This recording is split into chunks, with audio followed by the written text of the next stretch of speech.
June 25th, 2009. Wii Sports Resort just released, and for many, they would see this plastered inside their game cases. Club Nintendo. Having been around for 7 years at this point, for many this was their first experience with Club Nintendo. Of course, this wasn't just given out in Wii Sports Resort game cases. As a matter of fact, any Nintendo published product or game you can name was provided with an exclusive Club Nintendo code. However, it might help to break it down a bit. What exactly is Club Nintendo, and what makes it so special? Club Nintendo was a loyalty reward program offered worldwide to consumers of Nintendo. Nintendo products and games would come packaged with a code that could be entered in the club.nintendo.com website in exchange for points. So what? Big surprise, I explained the basics of a loyalty reward program. However, it goes much deeper than this. The products that Nintendo provided that could be redeemed with points include video game soundtracks, calendars, physical exclusive items, figurines, plushies, you name it, Club Nintendo probably covered it. It's not even like the products that released were low quality to keep up with demand either. This was some really quality stuff that Nintendo released. We know Nintendo as this huge company, yet even with the size of Nintendo, how could this worldwide operation be pulled off? And more importantly, what was specifically offered? Well, for starters, to answer how this was pulled off in the first place, let's go back to 2002. May 3rd, 2002, at Nintendo HQ in Europe, Nintendo VIP 24/7 was launched. That's not the real logo. I honestly had to design my own because I could not find a real logo for Nintendo VIP 24/7. The release of this Club Nintendo-esque service was connected to the release of the GameCube in Europe. This wasn't Club Nintendo as we know it at all. The site only offered news, reviews, and previews. However, due to the amount of delays placed on Nintendo games in Europe, none of the info on the site was really news at all, as it could have just been accessed somewhere else on the internet. Then, in North America, around the same time in 2002, a product registration program called My Nintendo was released. Remember this name, it's gonna be coming up later. This program allowed for consumers to register their Nintendo products online using the code provided in the packaging. Frankly, there's no reward or benefit to doing this. Moving over to the east, however, and moving forward in time a little, we land in Nintendo HQ Japan, where on October 31st, 2003, Club Nintendo would finally be released in Japan. This was Club Nintendo as we knew it.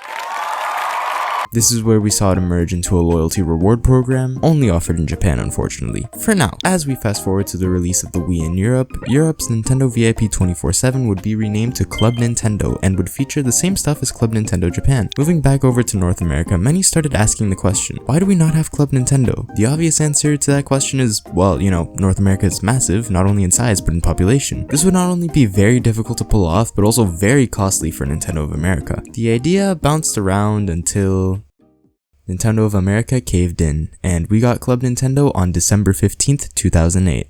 Quick little intermission before we continue with the story of Club Nintendo. I launched channel memberships. For just a couple dollars, you can support me in my obsession with Nintendo. Obviously, supporting me helps get more content out to you guys. I hear you. You guys wish I had a larger catalog of videos, and trust me, I do too. But the reality is that these videos take ages to make. By getting a channel membership, you can get a cool little exclusive badge next to your name and comments, text acknowledgements and outros, exclusive polls and Q&As, and a special role in my Discord server. Speaking of Discord server, go join my Discord. It's in the description. I mean, while you're down there, why not subscribe or I don't know, do whatever. Anyway, from here on out, I'll be focused on Club Nintendo in North America, however, we'll bounce around continents if needed. With that said, Club Nintendo finally released and effectively replaced the old My Nintendo product registration program that was in place before. The rewards offered in North America coincided with that of Nintendo Australia. Obviously, with this being a reward program, there were many reward thresholds present. At the lowest tier, we have Gold, where if Club Nintendo members managed to earn 300 or more coins within the year, they would be eligible to win Gold exclusive member rewards. At the highest tier, we have Platinum, which required 600 or more coins to be collected within the year. Now, with that information about Club Nintendo out of the way, what were some of the actual rewards? Well, going in order from dates released, we'll be going over some of my favorite Club Nintendo rewards, starting with some cool Japanese exclusive stuff. In 2007, Club Nintendo offered Luigi, Mario, Wario, and Club Nintendo themed GameCube controllers. Then in 2008, during the peak of the Wii and DS era, Club Nintendo had put out the DS Lite Premium Black, Rose, and Silver console variations. There were only 1,000 copies of these consoles made for each variation. This console was won in a lottery after registering many Nintendo DS games in 2008. Next, we have the Wii Remote TV controller. I don't know, I just found this one kind of peculiar. Actually, speaking of Japanese and European rewards, honestly, there's a major discrepancy between the rewards offered there and the rewards offered in North America. So much so that Nintendo honestly received some backlash because of it. Some of the cooler North American rewards of this era include a copy of Game & Watch Ball. Remember that old Nintendo handheld from 1980? Yeah, in 2009, North American Club Nintendo members could redeem their coins for a modern day print of Game & Watch Ball. Every every year the rewards would get better and better, more people were signing up, Nintendo was winning in all aspects. Both their handheld and home console releases were absolute hits. It seemed like all this was here to stay. Nintendo was in really good hands going into the 2010s.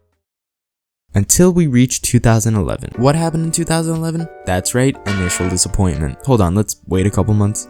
That's more like it. Yeah, so the 3DS released and it could have gone better, with a pretty underwhelming gimmick tied in with an underwhelming selection of launch titles and the price that even Nintendo, yeah, that's right, the same Nintendo with really expensive games that seemingly never go on sale, that Nintendo was pressured into dropping the price of the 3DS, due to its initially poor sales. What did this mean for Club Nintendo? I mean, not much honestly. They welcomed the 3DS with open arms, releasing new 3DS themed catalog items such as Mario Kart 7 trophy replicas that were unfortunately only released in Europe, Animal Crossing New Leaf themed playing cards that were released and thankfully made their way overseas. Actually, come to think of it, North America had it pretty good when it came to Club Nintendo rewards during the 3DS era. There were some exclusive console variations released in 2012 that were again given away in the lottery format. These were original 3DS models that were themed after Mario, Peach, and Toad, which is pretty cool. However, the damage was partially done for Nintendo. 3DS sales, though they were poor initially, they would begin to climb up yet again, but nothing would prepare them for what happened next.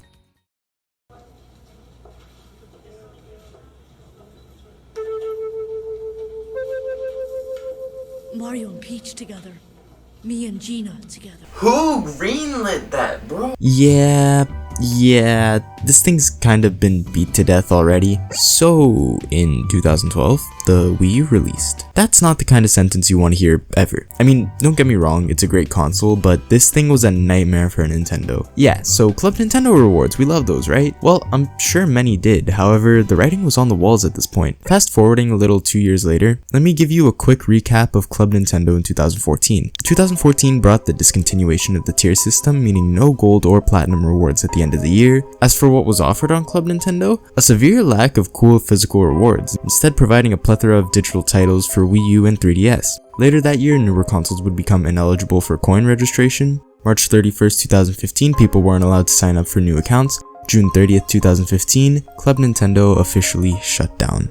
This didn't come as a surprise or a shock to the user base of Club Nintendo. I mean, it was evident that Nintendo was putting less effort into the program over time. Coming off of the highs of the mid-2000s to the lows of the early 2010s, everything lined up in a way where it made sense for Club Nintendo to shut down. The program at this point was likely losing Nintendo money and resulted in the decrease of physical rewards, which is then why Nintendo decided to shut down the program entirely. What did come as a shock to Nintendo fans was the successor to Club Nintendo. Remember the old product registration program Nintendo put out in the early 2000s, Mii Nintendo? Well, the program makes a return of sorts. Nintendo tried coming back from Club Nintendo with a new loyalty reward program they named Mii Nintendo, which launched on March 17th, 2016 to Japan and March 31st, 2016 to the rest of the world. The formula remained the same, users could redeem points from purchasing games. The reception of this revival, however, was relatively poor. It lacked the charm that Club Nintendo had, and Mii Nintendo doesn't even offer half the cool rewards that Club Nintendo did. Mii Nintendo is still standing strong 7 years later, however it's not nearly as active as Club Nintendo ever was.